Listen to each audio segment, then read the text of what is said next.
Hello बच्चों, welcome to RCP academy. आज के इस लेक्चर में हम लोग दर्पण के बारे में पढ़ने वाले हैं। ठीक है, दर्पण क्या होता है, किस तरीके से ये काम करता है, कितने टाइप्स के दर्पण होते हैं, ये सारी बातें इस लेक्चर में हम लोग करेंगे। तो चलिए देखते हैं दर्पण क्या होता है। अगर कभी दर्पण को डिफाइन करना हो तो आप कह सकते हैं दर्पण आपका एक ऐसा चिकना सतह होता है जिस पर अगर कोई प्रकाश की किरण आ रही है तो वो फिर से उसी माध्यम में वापस लौट जाती है। सिंपली दर्पण एक ऐसा चिकना सतह, मतलब वो हर एक चिकना सतह दर्पण की तरीके से बिहेव करेगा जहाँ से कंप्लीट लाइट का रिफ्लेक्शन हो रहा है या बहुत वो चमकीला है, शाइनिंग है, उस पर लाइट इंसिडेंट कर रही है और वो बाउंस बैक हो जाए, ठीक है ना, पीछे की तरफ रिफ्लेक्ट हो जाए सेम मीडियम में। दूसरे तरीके से आप कह सकते हैं दर्पण को अगर परिभाषित करना हो तो दूसरे तरीके से भी आप इसे परिभाषित कर सकते हैं कि दर्पण एक कांच का टुकड़ा होता है जिसका एक सतह पेंट होता है, एक सतह पेंट होता है, पॉलिश्ड होता है, और दूसरा सतह आपका जो होता है वो परावर्तक तल के रूप में कार्य करता है। जैसे हम यहाँ पे एक छोटा सा एग्जाम्पल लें, हमारे पास ये क्या है, हमने एक कांच का टुकड़ा लिया, इसके एक सतह को कलई या पेंट कर दिया, ठीक है ना, तो ये दूसरा सतह है जहाँ पर लाइट रेज कोई भी आएगा और ये फिर क्या हो जाएगा, सेम मीडियम में बाउंस बैक हो जाएगा। इस पर कोई लाइट रेज आया और सेम मीडियम में बाउंस बैक हो गया, तो इसको हम लोग बोलते हैं क्या, मिरर। ठीक है, दर्पण का प्रयोग टेलीस्कोप वगैरह में भी किया जाता है। ठीक है, आप लुकिंग मिरर मतलब जिसमें आप चेहरा देखते हैं सुबह सुबह, ठीक है, वो उसमें भी इसका प्रयोग किया जाता है। तो ये चीज़ें आप ध्यान रखें कि दर्पण कहाँ कहाँ यूज होता है। दर्पण के बहुत सारे यूज़ हैं, आगे अभी हम चलेंगे। ग्लास मतलब आप देखेंगे बाइक वगैरह में भी, हेडलाइट्स में आप यूज़ करते हैं, टॉर्च में यूज़ करते हैं, तो बहुत सारे यूजेज हैं। कौन कौन से टाइप के कहाँ यूज होते हैं उस पर हम बात करेंगे। तो मेरे ख्याल से मिरर की डेफिनेशन आपको बेसिक क्लियर होनी चाहिए कि यह एक कांच का टुकड़ा होता है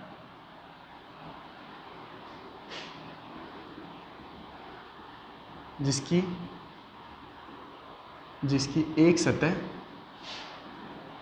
एक सतह को पॉलिश या पेंट किया जाता है तथा दूसरा परावर्तक तल के रूप में कार्य करता है तल के रूप में कार्य करता है। ठीक है, ये बेसिक डेफिनेशन है। ठीक, अब अगर हम बात करें कि दर्पण कितने प्रकार के होते हैं, तो दर्पण बेटा हम यहाँ पे दो तरीके का पढ़ेंगे, एक समतल दर्पण पढ़ेंगे और एक गोलीय दर्पण पढ़ेंगे। तो हम बात करें यहाँ पे दर्पण के प्रकार, ठीक है, टाइप्स ऑफ मिरर। तो दर्पण के प्रकार में दो तरीके का दर्पण, एक आपका समतल दर्पण और एक आपका होगा गोलीय दर्पण। समतल दर्पण और गोलीय दर्पण, इसको हम प्लेन मिरर, इसको हम स्फेरिकल मिरर कहते हैं। तो सबसे पहले हम बात करेंगे समतल दर्पण की। यहाँ पे देखिएगा समतल दर्पण क्या होता है, स्टेप वाइज चीज़ों को पढ़ते चलिएगा। बहुत अभी ये बेसिक चीज़ें हैं तो हम इस पर ज़्यादा टाइम भी नहीं दे रहे हैं, जल्दी जल्दी में इसको कवर करा रहे हैं। समतल दर्पण जो आपका होता है, अगर बात कहें तो एक समतल कांच के टुकड़े के अगर एक सतह को पॉलिश या पेंट कर दिया जाए तो इसे बोलेंगे समतल दर्पण। क्या बोलेंगे, समतल दर्पण। ठीक है, इसका ये सतह जो होता है अपरावर्तक तल होता है, अपरावर्तक तल। जो तल पेंट होता है वहाँ से लाइट का परावर्तन नहीं होता, मतलब प्रकाश का परावर्तन नहीं होता, इसको बोलते हैं परावर्तक तल। ठीक है, तो समतल दर्पण एक ये होता है। ठीक, समतल दर्पण एक समतल कांच के टुकड़े को लेकर अगर उसकी एक सतह को कलई या पेंट कर दिया जाए तो उसे हम बोलेंगे समतल दर्पण। तो समतल दर्पण के गुण अगर देखा जाए, प्रॉपर्टीज़ क्या क्या होती है समतल दर्पण में, तो उस पर बात करें। समतल दर्पण के गुण, क्या क्या गुण होते हैं भाई, प्रॉपर्टीज ऑफ प्लेन मिरर। पहला गुण याद रखो कि एक जो समतल दर्पण होता है उसका जो फोकस दूरी होती है, ध्यान रखें क्या, समतल दर्पण की फोकस दूरी जिसको आप फोकल लेंथ कहते हैं, ये अनंत होती है, पहला पॉइंट। दूसरा पॉइंट आपको याद रखना है, इसमें जो प्रतिबिंब बनता है, प्रतिबिंब मतलब समतल दर्पण से जो प्रतिबिंब बनता है वो हमेशा ध्यान रखें सीधा होता है, समान साइज का होता है, समान आकार का, दूरी समान होती है। दर्पण से दूरी समान का मतलब ये है दूरी समान होने का मतलब, अभी इसको क्लियर कर रहे हैं, दूरी समान होने से मतलब है ये दर्पण है मान लीजिए, तो इसके सामने जितनी दूरी पे आप ऑब्जेक्ट रखेंगे उतनी दूरी पे इमेज भी बनेगा, ठीक है। उसके बाद आप यहाँ ध्यान रखेंगे आभासी होता है, आभासी ध्यान रखें, आभासी होता है, सीधा भी होता है, ठीक है। जो आपका दर्पण में जो प्रतिबिंब बनने वाला हो तो सीधा हमने यहाँ लिख रखा है, समान दूरी पर होगा, आभासी होगा, और पार्श्व व्युत्क्रम हो जाता है। लेटरल इन्वर्जन मतलब पार्श्व व्युत्क्रम हो जाना। पार्श्व व्युत्क्रम का मतलब जैसे मान लीजिए आपके पास ये समतल दर्पण है, इसके सामने आपने कोई जो है ऑब्जेक्ट रखा, अब इस ऑब्जेक्ट का जो इमेज बनेगा, इस इमेज में हेड ऊपर और टेल नीचे रहेगा, ठीक है ना, हेड और बॉटम इसका एज इट इज रहेगा, तो इसको बोला जाता है सीधा। लेकिन जो लेफ्ट साइड इसका होगा, लेफ्ट साइड क्या होगा, बायां साइड। जैसे हम अगर दर्पण के सामने जाते हैं तो दर्पण के अंदर जो हमारा प्रतिबिंब बनता है उसमें हमारा जो बायां साइड है वो दायां दिखेगा और दायां बायां दिखेगा, ऐसा होता है, तो इसको पार्श्व व्युत्क्रम कहते हैं, ठीक है। लेटरल इन्वर्जन कहते हैं, लेफ्ट का राइट हो जाना और राइट का लेफ्ट हो जाना, तो वो चीज़ आपको जो है यहाँ पे आपको समझना है। और समतल दर्पण से संबंधित कुछ महत्वपूर्ण बिंदु, अगर कभी भी दो समतल दर्पण एक दूसरे के समांतर रखें, इस बात को आप गौर से समझिएगा, मतलब दो समतल दर्पण एक दूसरे के समांतर रखें और इनके बीच में आपने कोई आपने एक वस्तु रख दी, वस्तु के रूप में हमने यहाँ कैंडल रखा है, मोमबत्ती, दोनों समतल दर्पण समांतर हैं, तो इनके बीच में जो प्रतिबिंब बनेगा, प्रतिबिंब ध्यान रखें, इनके बीच में जो प्रतिबिंब होगा वो अनंत होगा, मतलब इसका एक प्रतिबिंब इसमें, फिर इसका इसमें, फिर इसमें जो प्रतिबिंब बना उसका इसमें प्रतिबिंब, फिर इसका इसमें प्रतिबिंब, तो इस तरीके से ये मल्टीप्लाई होता जाएगा। और समतल दर्पण दो समतल दर्पण अगर समांतर में रखे हैं तो उनके मध्य रखे किसी वस्तु के अनंत प्रतिबिंब बनेंगे, ठीक। दूसरी बात, अगर समतल दर्पण को किसी एक कोण पर झुका दिया जाए, क्या, समतल दर्पण को किसी एक कोण पर झुका दिया जाए, कितने कोण पर, थीटा, तो इनके बीच में जो प्रतिबिंबों की संख्या होगी, क्या होगी, प्रतिबिंबों की संख्या, प्रतिबिंबों की जो संख्या होगी वो क्या होगी, 360 डिवाइडेड बाई थीटा माइनस 1। ये ध्यान रखें -1 नीचे है, ऊपर मत -1, 360 -1 मत कर दीजिएगा। जैसे हम एक एग्जांपल यहाँ पे ले लें, मान लीजिए इसके जो इमेजेस बनेंगे, यहाँ कैंडल रखा हुआ, मान लीजिए कि थीटा की वैल्यू हमने 60 डिग्री रखा, मतलब ये 60 डिग्री पर झुके हैं, तो कितने इनके बीच में कितने प्रतिबिंब बन सकते हैं, तो n इज इक्वल टू आप कहेंगे 360 डिवाइडेड बाई 60 माइनस 1, तो याद रखिए -1 बाद में करेंगे, ये इसे कट कर देंगे, 6 आएगा, 6 माइनस 1, तो 5 इमेजेस, मतलब 5 इमेजेस इसके बीच में बनने वाले हैं। तो किसी भी समतल दर्पण को अगर थीटा कोण पर रखेंगे आप तो उनके बीच में प्रतिबिंबों की संख्या ये होने वाली है। अगला यहाँ पे आप ध्यान रखेंगे कि एक समतल दर्पण जो होता है, समतल दर्पण में किसी वस्तु का पूर्ण प्रतिबिंब देखने के लिए समतल दर्पण की जो लंबाई होनी चाहिए वो प्रतिबिंब की लंबाई की मतलब वस्तु की लंबाई की आधी होनी चाहिए, मतलब ये 10 सेंटीमीटर है तो ये मिनिमम 5 सेंटीमीटर का होना ही चाहिए अगर आप पूर्ण प्रतिबिंब देखना चाहते हैं। अगला पॉइंट, कहीं पे समतल दर्पण अगर है और इसके सामने कोई व्यक्ति v वेलोसिटी मतलब v वेग से दर्पण की ओर बढ़ रहा है तो इसका जो प्रतिबिंब होगा उसकी वेलोसिटी इस व्यक्ति को 2v लगेगी, 2v से आती हुई लगेगी। एक्चुअली v से ये है और v से ये भी आती है, लेकिन इसको 2v क्यों लगता है, क्योंकि ये भी उसी की ओर बढ़ रहा है तो इसकी वेलोसिटी उससे 2v लगेगा। कोई भी एक देखेगा तो उसको 2v लगेगा, लेकिन एक्चुअल में v वेलोसिटी इसकी भी होती है, दोनों v वेलोसिटी से होते हैं। इनकी जो सापेक्ष वेग होता है, इनका सापेक्ष मतलब दोनों समान वेग से एक दूसरे के विपरीत चल रहे हैं तो सापेक्ष वेग 2v आता है, ठीक। अगर कभी अक्सर किताबें ऐसा लिख देती हैं कि ये 2v से जा रहा है, ऐसा कुछ नहीं है, ठीक है। अगर ये 2v से जाएगा पता चलेगा कि मिरर के पास मतलब इमेज ऑब्जेक्ट आपका मिरर के पास पहुंचेगा ही नहीं, तब तक आपका इमेज जो होगा वो लड़ चुका होगा, किसमें, मिरर से। कहने का सेंस ये है, तो फिर जो पीछे हम लोग कॉन्सेप्ट पढ़े थे कि इमेज और ऑब्जेक्ट इक्वी डिस्टेंस पर होता है, तो वो कॉन्सेप्ट नहीं, यहाँ पे वो फेल हो जाएगा। कैसे इक्वी डिस्टेंस पर होगा भाई, मतलब आपका जिस वेलोसिटी से ये बढ़ रहा है उसके डबल वेलोसिटी से आ रहा है, तो इक्वी डिस्टेंस कहीं अगर किसी पॉइंट पर रुकता है और कोई आपसे बोले कि बताइए कि ऑब्जेक्ट इसके सामने 10 सेंटीमीटर पे है तो इमेज कितनी डिस्टेंस पर होगा, तो आप उसको बता ही नहीं पाएंगे, कहेंगे भाई अगर ये 2v से चल रहा था तो डबल वेलोसिटी जोड़ के बताएंगे, आंसर गलत हो जाएगा। जबकि ईच एंड एवरी कंडीशन में अगर हम बात करें तो मिरर से ऑब्जेक्ट जितनी दूरी पर होगा उतनी ही दूरी पर आपका इमेज भी होने वाला है, मतलब प्रतिबिंब भी होने वाला है। तो ये कुछ जो है बेसिक पॉइंट थे समतल दर्पण से रिलेटेड, कुछ बेसिक जो है डेफिनेशन थे, कुछ प्रॉपर्टीज उसकी थी जो हमें पता होना चाहिए, ठीक है ना। हमने बताया फोकल लेंथ वगैरह आपको पता होना चाहिए कि फोकल लेंथ कितना होता है। तो ये समतल दर्पण के बारे में हो गया। अब हमने बताया कि दो तरीके के दर्पण है हमारे पास, एक समतल दर्पण और एक गोलीय दर्पण। अब हम बात करेंगे गोलीय दर्पण के बारे में, ठीक है। हम बात करेंगे गोलीय दर्पण। आई होप आपको हमारी बात समझ आ रही होगी, अच्छे से इसको आप कवर करते चलेंगे। जो भी दिक्कत हो आप हमें कमेंट बॉक्स में कमेंट करके पूछ सकते हैं बेटा। तो हमारा अगला टॉपिक है गोलीय दर्पण, स्फेरिकल मिरर, ठीक है। किसी बेलनाकार कांच के अगर एक छोटे से टुकड़े को काट दिया जाए तो वो एक स्फेयर की तरीके से बिहेव करेगा। किसी एक बेलनाकार कांच के टुकड़े को अगर थोड़ा सा कट कर दिया, जैसे ये बेलनाकार है, यहाँ से थोड़ा सा कट कर दें तो ये रिंग की तरीके से, स्फेयर की तरीके से बिहेव करेगा, ठीक है। और अगर इसके किसी एक सतह को पेंट कर दिया जाए तो इसको बोला जाता है बेटा गोलीय कांच या गोलीय दर्पण। मतलब ये अगर गोलीय कांच था, अभी हमने इसको पेंट कर दिया तो गोलीय दर्पण हो गया, ठीक है। ये गोलीय दर्पण हो गया। तो इसमें हमारे पास दो ऑप्शन है। क्या ऑप्शन है? हम इसके आंतरिक पार्ट को भी पेंट कर सकते हैं और बाहरी पार्ट को भी पेंट कर सकते हैं। तो यहाँ पे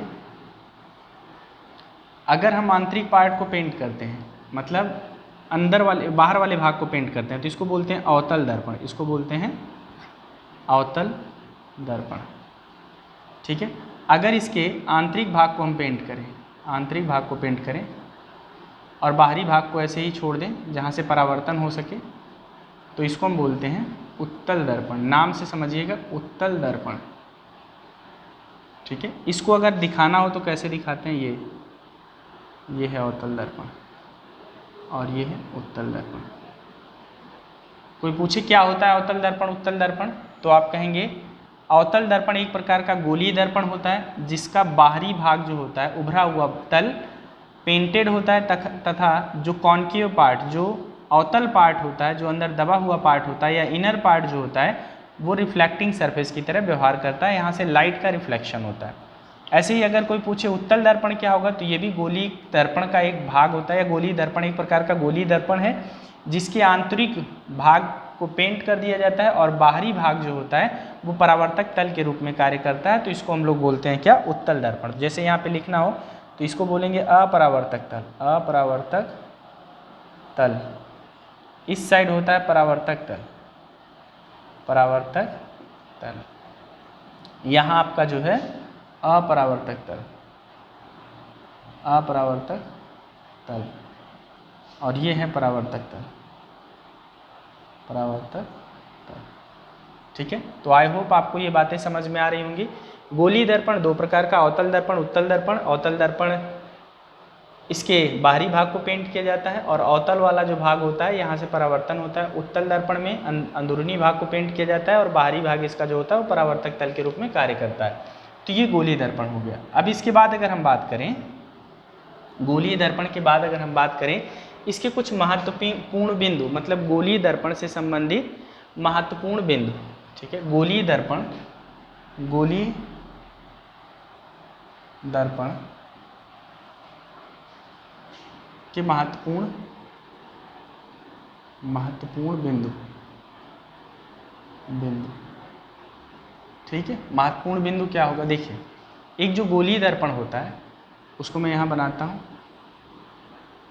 ठीक है। गोलीय दर्पण में मान लीजिए हमने कॉनकेव बनाया है, मतलब अवतल दर्पण बनाया है, मान लीजिए ऐसा। बाकी इसकी एक साइड को हमने, तो ये एक चूंकि गोले का पार्ट है, गोलीय दर्पण एक गोले का पार्ट है, उस गोले का अपना कोई केंद्र होगा और अगर उस केंद्र से बीचों बीच से एक लाइन ड्रॉ कर दिया जाए तो ये दर्पण को दो इक्वल भाग में डिवाइड करता है और यहाँ एक पॉइंट निकल के आता है जिसको हम P कहते हैं। तो इसमें कई बातें होती हैं। वक्रता केंद्र, सबसे पहले आप ध्यान रखेंगे, वक्रता केंद्र मतलब गोले का जो केंद्र होता है, इसको C अक्षर से दिखाया जाता है, ध्यान रखें। गोले का जो केंद्र होता है, दर्पण जिसका एक भाग होता है, वही दर्पण के लिए वक्रता केंद्र, मतलब गोले का जो केंद्र होता है जिसका दर्पण एक भाग है वो दर्पण का वक्रता केंद्र कहलाता है। और जो गोले की त्रिज्या होती है वही दर्पण के लिए वक्रता त्रिज्या होती है। मतलब दर्पण के केंद्र से, मतलब वक्रता केंद्र से पोल के बीच की जो दूरी होती है उसको बोलते हैं वक्रता त्रिज्या। क्या बोलते हैं? वक्रता त्रिज्या। वक्रता त्रिज्या, इसको कैपिटल आर से दिखाते हैं, वक्रता त्रिज्या। और आपका जो होता है पोल, ध्रुव जिसे आप कहते हैं, ठीक है ना, ध्रुव जिसे आप कहते हैं, ध्रुव को आप पी अक्षर से दिखाते हैं। तो अगर इसको डिफाइन करना हो कि ध्रुव क्या होता है, आप कहेंगे एक गोलीय दर्पण के बीच का वह बिंदु जो दर्पण को दो बराबर भागों में बांट दे। ये पूरा एक दर्पण है, इसको दो बराबर भागों में बांट रहा है, ये है पोल। उसके बाद आता है बेटा मुख्य अक्ष। एक एक डेफिनेशन सारा नोट्स में लिखा है, ठीक है, ये आप नोट्स से देख लीजिएगा, बाकी हम डिफाइन करे दे रहे हैं इसको। जहाँ नहीं समझ में आता उससे रिलेटेड आप हमें कमेंट बॉक्स में कमेंट करके पूछें।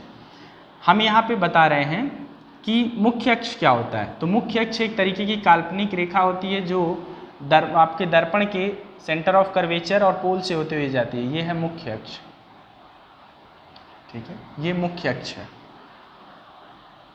तो यहाँ से आप इसमें 3-4 बातें सीख गए। अब इसके बाद बात आती है कि जो दर्पण होता है उसमें फोकस क्या होता है, ठीक है, और मुख्य फोकस क्या होता है और फोकल लेंथ क्या होता है और उनमें संबंध क्या होता है।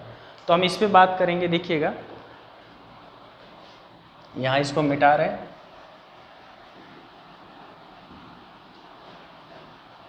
एक जो आपका गोलीय दर्पण है,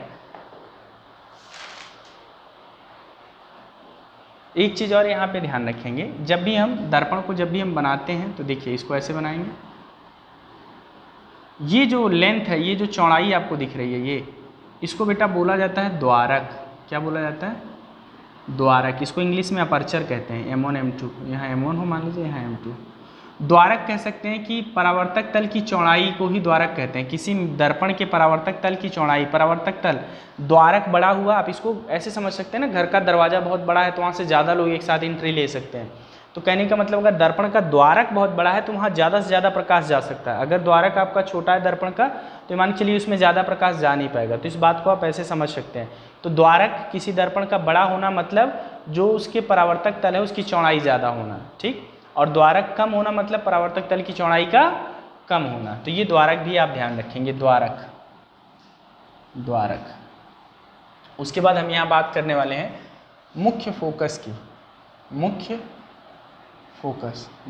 फोकस की अगर हम बात करें तो मुख्य फोकस किसी भी दर्पण, ठीक है, अवतल दर्पण या उत्तल दर्पण, कोई भी आप दर्पण ले लो, किसी भी दर्पण में मुख्य अक्ष के समांतर जाने वाली सभी प्रकाश की किरणें मुख्य अक्ष को जहाँ पर काटती हैं, जिस बिंदु पर या काटती हुई प्रतीत होती हैं, उस बिंदु को बोला जाता है मुख्य फोकस। ध्यान रखें, ये मुख्य फोकस और ये आपका पोल। उत्तल दर्पण में ये प्रतीत होता है, उत्तल दर्पण में। अवतल दर्पण में ये रियल में कट करता है। और अगर उत्तल दर्पण में देखेंगे तो यहाँ से कोई ऑब्जेक्ट, लाइट जा रही है, परावर्तन के बाद ये ऐसे चला जाता है। तो इसको पीछे की तरफ जब हम महसूस करते हैं, इमेजिन करते हैं, तो यहाँ पे ऐसा लगता है कट कर रहा है। तो ये होता है आपका, ये सेंटर ऑफ कर्वेचर, ये है फोकस और ये है पोल, ठीक। तो फोकस यहाँ पे, यहाँ वास्तविक फोकस होता है, वास्तविक फोकस, और यहाँ होता है आभासी फोकस, आभासी फोकस। अब देखिए एक चीज़ और ध्यान दीजिएगा, अगर इन सारी बिंदुओं को हमें किसी एक दर्पण में दिखाना हो, चाहे अवतल दर्पण हो या उत्तल दर्पण, तो कैसे दिखाएंगे? देखिए यहाँ पे होता है C, यहाँ होता है F, यहाँ होता है P। C और P के बीच की जो दूरी होती है उसको बोलते हैं R, बोले तो रेडियस ऑफ कर्वेचर। F और P के बीच की जो दूरी होती है उसको बोलते हैं F। यहाँ से लेकर के ये पॉइंट जो होता है इसको हम बोलते हैं द्वारक, ठीक है। अब देखें F और R में संबंध, इस बात को आप समझें, बहुत इंपॉर्टेंट है। F और R में संबंध, इसमें अगर संबंध देखें तो जो फोकल लेंथ होती है इसको हम बोलते हैं फोकल लेंथ। फोकल लेंथ क्या होता है? मुख्य फोकस और ध्रुव के बीच की जो दूरी होती है उसको फोकल लेंथ बोला जाता है। F, इसको स्मॉल f से दिखाते हैं। ये हमेशा वक्रता त्रिज्या की आधी होती है, r/2 होती है, तो ये पॉइंट आप इसमें ध्यान रखेंगे, ठीक। अगर इस पर हम एक छोटे से न्यूमेरिकल की बात करें तो कह दें किसी गोलीय दर्पण का व्यास यदि, किसी गोली दर्पण का व्यास यदि 10 सेंटीमीटर है तो उसकी फोकस दूरी क्या होगी। मतलब क्वेश्चन हम यहाँ प्रश्न लिखते हैं, किसी गोली दर्पण का व्यास यदि 10 सेंटीमीटर है तो उसकी फोकस दूरी क्या होगी, उसकी फोकस दूरी क्या होगी। अब बच्चे क्या करते हैं, सीधे ये देखते हैं 10 सेंटीमीटर तो फोकस दूरी आधी करके 5 सेंटीमीटर लगा देते हैं। ऐसा नहीं करना है, आपको ध्यान देना है। यहाँ कह रहा है गोली दर्पण का व्यास, गोली दर्पण के व्यास से मतलब है ये पूरा दे रखा है, मतलब ये पूरा 10 सेंटीमीटर है, डायामीटर दे रखा है ये। तो हमें पहले रेडियस ऑफ कर्वेचर चाहिए, तो r = d/2 होता है, तो यह आया 5 सेंटीमीटर। अब हमें फोकस दूरी चाहिए तो होता है r/2, मतलब ये आ जाएगा 2.5 सेंटीमीटर। तो इस बात का आप हमेशा ध्यान रखें कि क्वेश्चन को घुमाया जा सकता है किसी भी तरीके से, थोड़ा बहुत डिफ्रेंशिएट करके आपसे पूछा जा सकता है। तो r = d/2, f = r/2, तो ये चीज़ आप ध्यान रखें। अगर इसमें व्यास दे रखा है तो पहले रेडियस ऑफ कर्वेचर निकालेंगे, फिर ये कैलकुलेट करेंगे। तो आज के इस लेक्चर में हम लोगों ने दर्पण के बारे में अभी पढ़ा। अब इससे आगे हमें और भी आगे की कुछ पॉइंट्स हैं जो हमें डिस्कस करना है, जो अगली क्लास में हम लोग देखेंगे। आई होप आपको ये सारी बातें समझ में आएंगी। दर्पण क्या है, कितने प्रकार के दर्पण हैं, वो किस तरीके से जो है कार्य करते हैं, क्या क्या उनकी कुछ बेसिक प्रॉपर्टीज़ हमने देखी और उनके कुछ महत्वपूर्ण बिंदु हमने देखे। ठीक है, तो आज के इस लेक्चर में इतना ही रखते हैं। और यदि वीडियो आपको पसंद आ रहा हो तो वीडियो को लाइक, शेयर और चैनल को सब्सक्राइब जरूर करें। और हैंड रिटेन नोट्स के लिए बेटा मैं बार बार बता रहा हूँ, आरसीपी एकेडमी चैनल आप जो है टेलीग्राम पर ज्वाइन कर लें। यहाँ पे as it is handwritten notes आपको मिल जाएगा। तो आज की इस वीडियो में इतना ही रखते हैं। Thank you.